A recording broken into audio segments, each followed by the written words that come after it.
O ngayon, subukan nyo ha. Bibilang ako ng 3. Sabay-sabay kayo. Pwersahin nyo talaga ha. 1, 2, 3. Bigat mo. Bigat. Talagang hindi na kaya, no? Sige, isuot nyo na itong pendant. Isuot nyo. Iangat yung hita mo. Para mabuhat ka namin. Huwag mo isusunod na ganun lang. Hayaan mo lang siya.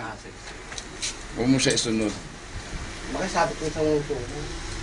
Lalag ko nga sa ilong mo eh, para ano. Ready ha? Kung ano yung persa nyo kanina, ganun din ang persa nyo ngayon. Pero nagdadagan na kayo ng strength, kaya pwede nyo i-persahin ng gusto para mabuhat nyo. Ready? Bibilang ako ng 3 ha. Persa o Cyrus ha. 1, 2, 3.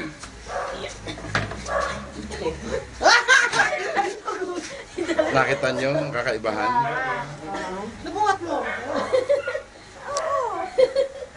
Di ba umangat ka? Oo nga, ano parang kailangan ko to sa Sunday? Pero pwede ba mag-suot Nakita sa mo? Sunday? bago Ulit, ako alam mo, ang mag-out? taas mo. Muntikat tumama sa ano. Kasi malakas na kasi ako, kaya tinaas ko pa siya ulit. Sabi ko, Oo. parang miss ka.